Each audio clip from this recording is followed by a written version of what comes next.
السلام علیکم ورحمۃ اللہ وبرکاتہ۔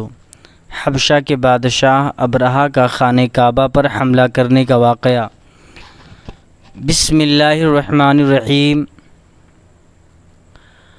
الم تر کیف فعل ربک باصحاب الفیل الم یجعل کیدہم فی تضلیل وارسل علیہم طیرا ابابیل ترمیہم بحجارۃ من سجیل فجعلہم کعصف مأکول۔ الم تر کیف فعل ربک باصحاب الفیل، کیا تم نے نہ دیکھا کہ تمہارے رب نے ان ہاتھی والوں کا کیا حال کیا؟ اس صورت میں جو واقعہ بیان کیا گیا ہے اس کا خلاصہ یہ ہے کہ یمن اور حبشہ کے بادشاہ ابرہہ نے جب حج کے موسم میں لوگوں کو بیت اللہ کا حج کرنے کی تیاری کرتے ہوئے دیکھا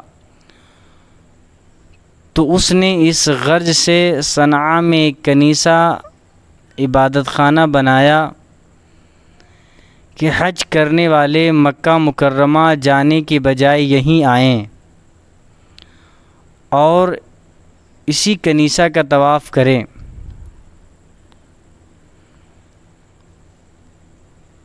عرب کے لوگوں کو یہ بات بہت ناگوار گزری اور قبیلے بنی کنانہ کے ایک شخص نے موقع پا کر اس کنیسہ میں قضائے حاجت کی اور اس کو نجاست سے آلودہ کر دیا۔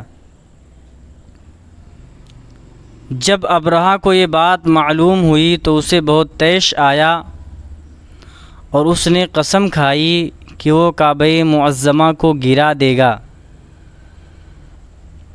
چنانچہ وہ اس ارادے سے اپنے لشکر لے کر چلا۔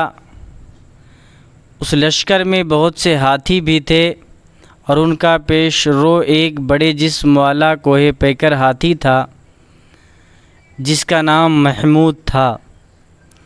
ابرہہ جب مکہ مکرمہ کے قریب پہنچا تو اس نے اہل مکہ کے جانور قید کر لیے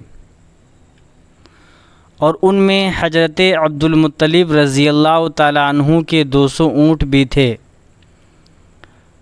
حضرت عبد المطلب رضی اللہ تعالیٰ عنہ ابرہہ کے پاس آئے تو اس نے ان کی تعظیم کی اور اپنے پاس بٹھا کر پوچھا، آپ کس مقصد سے یہاں آئے ہیں اور آپ کا کیا مطالبہ ہے؟ آپ نے فرمایا، میرا مطالبہ یہ ہے کہ میرے اونٹ مجھے واپس کر دیے جائیں۔ ابرہہ نے کہا، مجھے آپ کی بات سن کر بہت تعجب ہوا ہے کہ میں اس خانہ کعبہ کو ڈھانے کے لیے یہاں آیا ہوں جو آپ کا اور آپ کے باپ دادا کا معظم و محترم مقام ہے۔ آپ اس کے لیے تو کچھ نہیں کہتے اور اپنے اونٹوں کی واپسی کا مطالبہ کر رہے ہو۔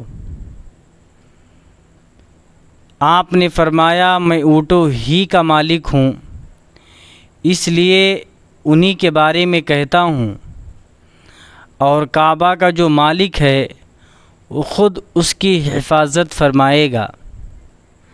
یہ سن کر ابرہہ نے آپ کے اونٹ واپس کر دیے۔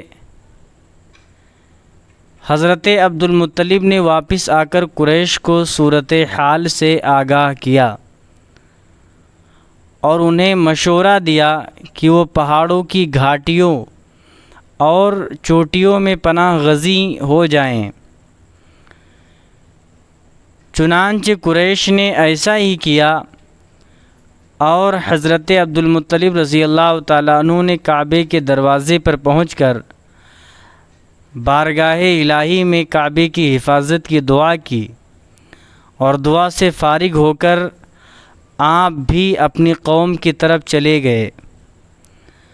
ابرہہ نے صبح تڑکے اپنے لشکر کو تیاری کا حکم دیا تو اس وقت محمود نامی ہاتھی کی حالت یہ تھی کہ جب اسے کسی اور طرف چلاتے تو چلتا تھا لیکن جب کعبہ کی طرف اس کا رخ کرتے تو وہ بیٹھ جاتا۔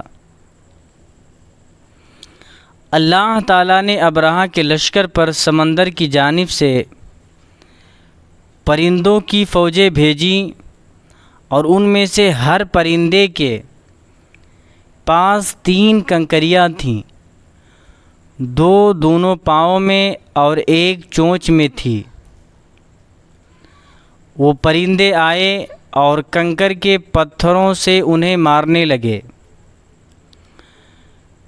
چنانچہ جس شخص پر وہ پرندہ سنگریزہ چھوڑتا تو وہ سنگریزہ اس کے خود کو توڑ کر سر سے نکلتا ہوا جسم کو چیر کر ہاتھی میں سے گزرتا ہوا زمین پر پہنچ جاتا، اور ہر سنگریزے پر اس شخص کا نام لکھا ہوا تھا جس سنگریزے سے اسے ہلاک کیا گیا۔